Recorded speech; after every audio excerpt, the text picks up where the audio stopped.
membres du cercle de réflexion sur la transition CRT poursuivent leur tournée de prise de contact dans les différents quartiers de Conakry.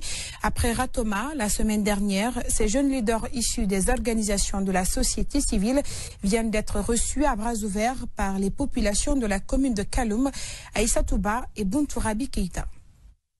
La Guinée, depuis le 5 septembre dernier, a entamé une nouvelle page de son histoire avec évidemment l'arrivée à la tête du pays des autorités du CNRD qui a suscité un véritable engouement au niveau de la majorité des citoyens guinéens. Des citoyens pour qui la réussite de cette autre transition est indispensable. C'est pour donc leur permettre de participer activement à la réussite de cette période cruciale que ce cercle de réflexion que pilote ces jeunes leaders a vu le jour. Comme vous constatez déjà, la transition a démarré en Guinée depuis le 5 septembre.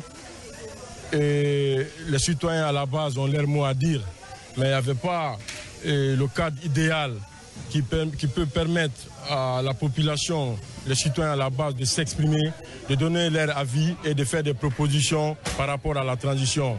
C'est pourquoi le cercle de réflexion, qui est composé de beaucoup de jeunes leaders des organisations de la société civile, nous sommes donnés les mains pour mettre ce cadre en place et permettre des citoyens à la base de s'exprimer, de faire des propositions. Le centre de réflexion sur la transition CRT, un concept auquel adhèrent déjà des citoyens de Kaloum. Ce jeune, au nom de ses pairs, estime sa mise en place opportune, vu les besoins de communication qui s'imposent à eux comme à d'autres citoyens guinéens. Bon, ce cercle de réflexion est venu à point nommé.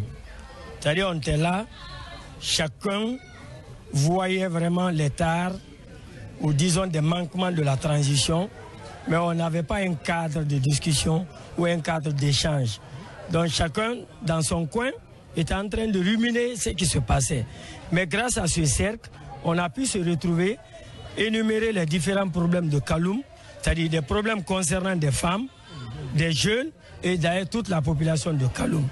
Donc ça veut dire que c'est un bon cadre d'échange. C'est pourquoi nous invitons ces autorités encore une fois de se servir de ce cercle comme interface entre les citoyens et les autorités. Ce cercle de réflexion se veut donc un véritable cadre d'échange entre les autorités de la transition et les citoyens guinéens en vue de la bonne marche de cette période transitoire. Vous êtes des jeunes activistes, politiciens et entrepreneurs. Le cercle de réflexion sur la transition est la troisième dynamique initiée pour accompagner le CNRD à atteindre les objectifs assignés, dont entre autres la refondation d'un nouvel état de droit et de quiétude économique et sociale.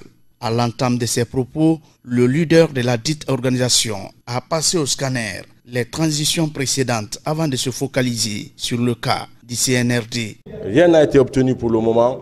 Ce que nous voulons que M. Mamadi Doumbouya pense à les victimes, tous qui sont tombés sur les balles de la dictature dans ce pays, et penser à cette jeunesse parce qu'il est jeune. On a vu beaucoup de jeunes dans ce gouvernement. C'est pourquoi dès les premières heures du coup d'État, la troisième dynamique dont j'ai l'honneur de diriger a fait une déclaration pour soutenir le CNRD. Jusqu'à maintenant, le CNRD a notre soutien. Nous soutenons vraiment le CNRD dans le combat. En tout cas, dans tout ce qui a été fait, les actes qui ont été posés, c'est des actes salutaires. Nous nous retrouvons pleinement dedans. Au cours de la présente rencontre, ces jeunes ont également évoqué les raisons pour lesquelles la jeunesse guinéenne a intérêt de se donner la main, mais aussi de se lever cette fois comme un seul homme pour leur confirmation sur la scène politique. La jeunesse aujourd'hui, c'est plus de 65% de la population.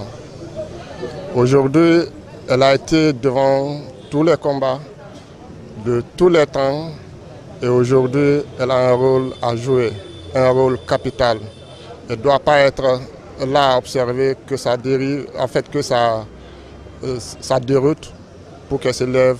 Il faut qu'elle veille à ce que cette transition puisse aller dans le bon sens, dans l'intérêt supérieur de tous les Guinéens. Nous faisons un appel, nous lançons un appel citoyen à tous les jeunes de la Guinée pour retrouver cette dynamique, pour qu'ensemble qu'on puisse décider de notre destin, pour qu'ensemble qu'on puisse porter des actions citoyennes pour la réussite de cette transition. Le cadre organisationnel de la transition en cours n'a pas été omis dans les échanges. Au départ, il avait dit qu'il allait faire l'amour à la patrie, Mais avec l'allure, avec le retard que nous voyons, les gens sont en train de dire apparemment il veut violer la patrie. Donc sur ce, il faudrait que la société civile ait un regard sur le cadre légal et le cadre organisationnel de la transition. Selon le leader du cercle de réflexion sur la transition, la porte est ouverte pour tous jeunes qui veulent l'adhérer, sans distinction d'ethnie ni d'origine.